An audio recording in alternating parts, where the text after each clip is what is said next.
আমার শায়েখ আল্লামা মুফতি মুশতাকুন নবী সাহেব বলে, আল্লাহ তাআলা যেন তার 500 বান্দা বুঝায় আর কি উদাহরণ দিয়ে, যে 500 বান্দা আল্লাহর এখানে দাঁড় করাইছে, ফেরেশতাদেরকে দিয়ে আল্লাহ তাআলা বলতেছে যে ফেরেশতারা বুঝে নাও, আমার এই বান্দা এই কাজ করবে, এই কাজ করবে, এই কাজ করবে।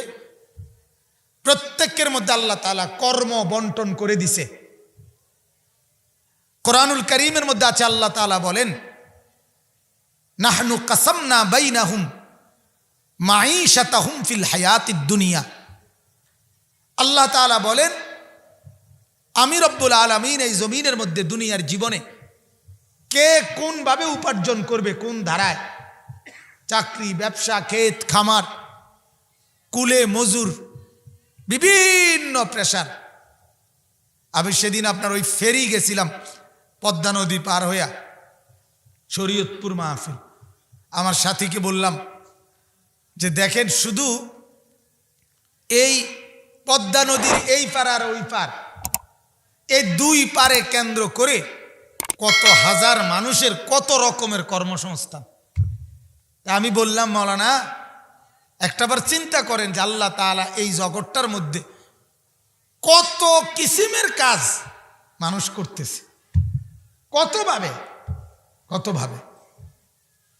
তো আল্লাহ তাআলা বলেন, এটা এই জগতের মধ্যে হায়াতের এই জিন্দেগিতে কে কিভাবে উপার্জন করবে, কোন দিকে যাবে, আল্লাহ বলেন এটা আমি বন্টন করি।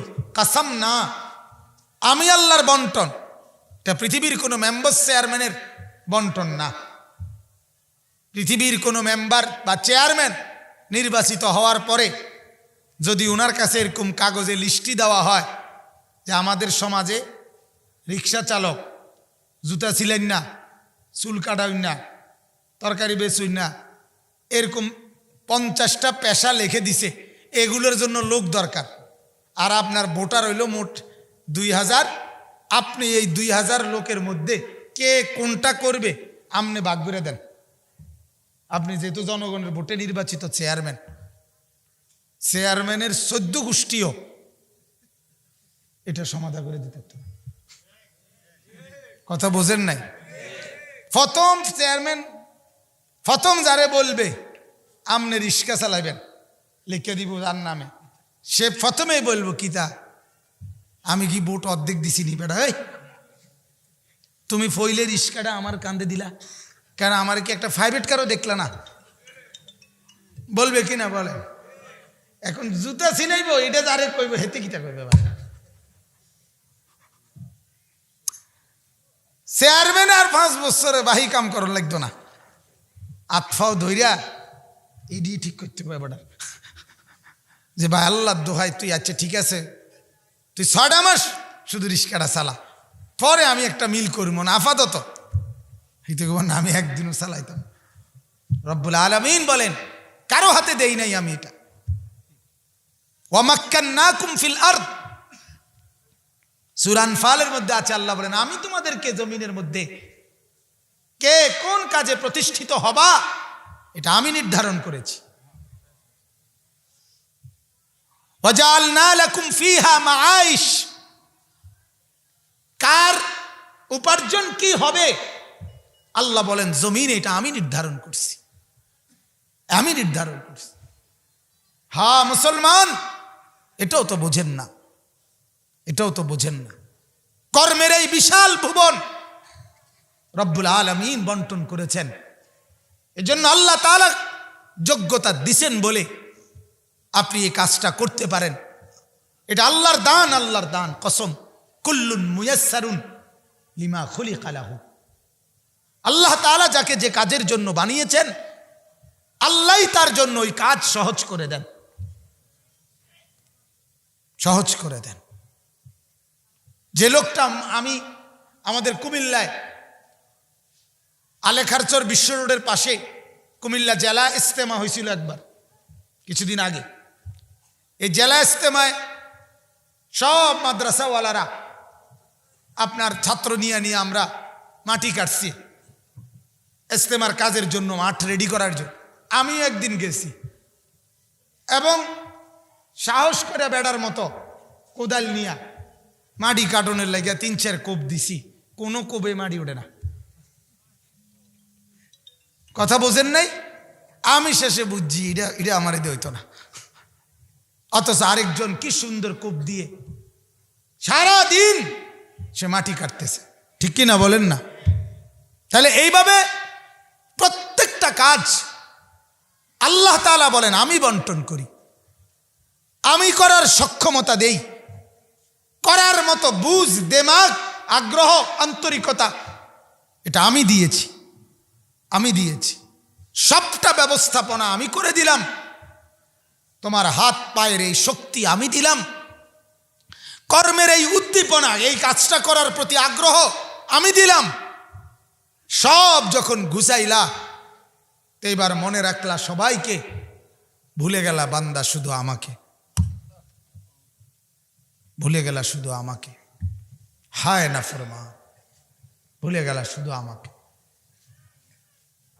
ভিটাও কিনলা, ঘরও বানলা, দোকানও দিলা, মাল সামানও উঠলা, হাঁটতে চলতে সবাইকে বললা ভাই দোকান দিছি দোয়া করেন, দোকান দিছি দোয়া।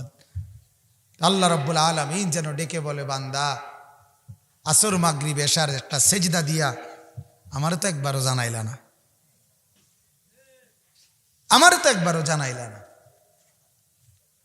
সিজার করার আগে সবাই রে জানাইলা, সিজার যখন হয়ে গেল আবারও সবাইকে জানাইলা, কিন্তু এরই মাঝে আসর মাগরিব এশার টাইম চলে গেল, এর ভিতরে আমাকে একটা সেজদা দিয়া আমি মাওলাকে জানাইলা না।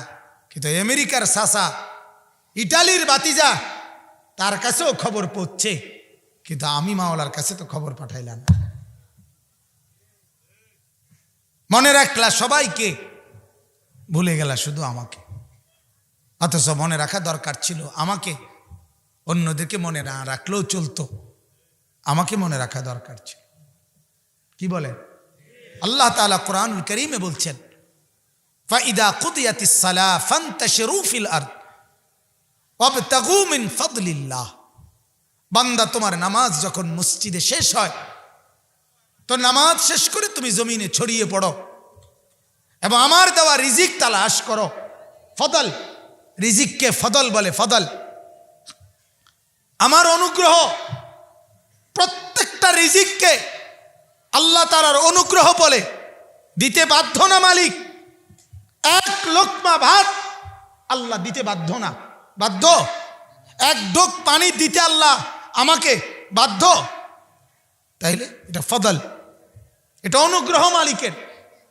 আল্লাহ নবী সাল্লাল্লাহু আলাইহি ওয়াসাল্লাম হাদিসে বলছেন, যারা আল্লাহর কাছে যদি দুনিয়াটা একটা জানাহা বাউদা, একটা মাছির ডানা, একটা মাছির ডানার মূল্য, সামান্য একটা ডানা ছোট্ট মাছির, এই মূল্যও যদি আল্লাহর কাছে থাকতো, কোন নাফরমানকে আল্লাহ তাআলা এক ঢোক পানি এই জমিনে খাইতে দিত না। আল্লাহ তাআলা বলে প্রাপ্য হিসাবে দেই না, তোমার অধিকার হিসাবে আমি দেই না, আমি এমনিতে দেই, এমনি দয়া হিসাবে দেই। এটা আমার ফদল, এটা আমার অনুগ্রহ, এটা আমার অনুগ্রহ। খোদা তারে তুমি দিছো এত টাকা, আমার একা দিছো কম, আর তোরে যে কম দিছি আর তারে বেশ দিছি। তোমার জিন্দেগির প্রতি সেকেন্ডের অস্তিত্ব এখানে তোমার কি? কথা বলেন না, আমার কি আপনার কি? এই 24 ঘন্টার জীবনে আমার কি আর আল্লাহর কি? আমার কোনটা কোনটা বলেন, বলেন না কেন? কোনটা আপনার আছে? আলাম নাজাল লাহু আইনাইন। রব্বুল আলামিন বলে বান্দা বলো তো, ওই যে দুইটা চোখ, এটা কি আমি দেই নাই? কে দিয়েছে বলেন? বলেন, সবাই বলেন, জোরে বলেন, আল্লাহ।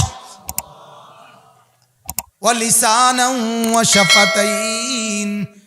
আল্লাহ বলে ওই যে জিহ্বাটা, যেটা দিয়ে 24 ঘন্টা কথা বলছো বান্দা, ওইটা কি আমি দেই নাই?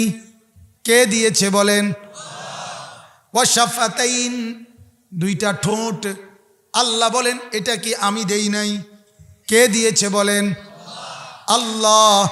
আল্লাহ বলেন বান্দা ওই দুইটা চোখ তো আমি দিয়েছি, ওই যে জিহ্বা আমি দিয়েছি, ওই যে ঠোঁট আমি দিয়েছি। আল্লাহ যদি এবার বলে বান্দা যে দুইটা চোখ আমি মাওলা দিলাম, বিনিময়ে আমার কোরআন এই দুই চোখে